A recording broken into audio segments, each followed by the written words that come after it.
અને આજે આ પ્રથમ પુણ્યતિથિ છે. એ તિથિ નિમિત્તે હું વાત કરું તો સોનકી કાકાને અમે બે જણા સાથે ભણ્યા, લગભગ ઉંમરમાં સેમ જેવું ને અમે સાથે ભણ્યા. અને સાથે ભણ્યા પછી પણ છેલ્લે મારા ભાદરના ગયા પછી એ અહીંયા અમારા આખા અહીંયા મહેમાન પરોણો કોઈ માણસો આવે તો સરભરાઈ જ કરતા હતા. આજે એ અમને ખોટ પડી છે, પણ ભગવાનને જે ગમ્યું તે ખરું.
એમના આત્માને શાંતિ મળે તે માટે આપણે સૌએ પણ ભજન કર્યા, અને એમના આત્માને શાંતિ મળે તે માટે આપણે સૌ પણ પ્રાર્થના કરીએ.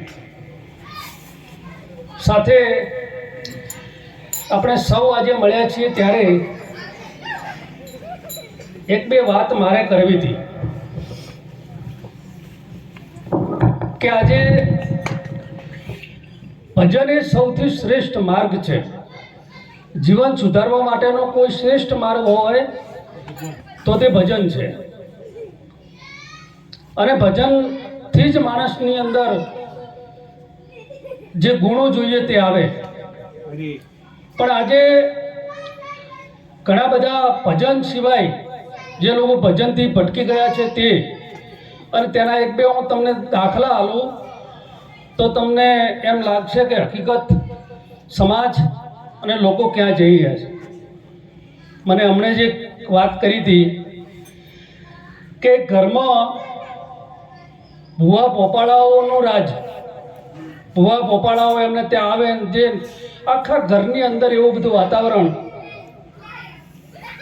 અને એક છોકરો 5મા 6ઠ્ઠા ધોરણમાં ભણે અને એને ધૂણતા શીખવાડી દીધેલો. આ હકીકતની વાત છે, કોઈ ગોઠવેલી વાત નથી, બનેલી હકીકત હું કહું છું.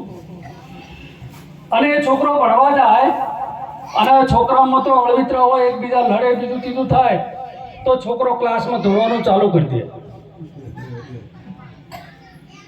અને એનો વર્ગ શિક્ષક ઘેર મૂકવા આવે. હવે આ બાળકનું ભવિષ્ય શું હશે વિચાર કરો તમે. એટલે મારે આપ સૌને પણ કહેવું છે કે આપણે ભજનના માધ્યમથી કે અન્ય માધ્યમથી પણ આવી પ્રવૃત્તિ જે થાય, નાના બાળકને જો કોઈ આટલા સુધી લઈ જાય, બાળકની ભવિષ્ય ખરાબ કરે, એનું ઘર ખલાસ થાય, તો એ આપણી જવાબદારી છે કે એમાંથી આપણે એને અટકાવીએ.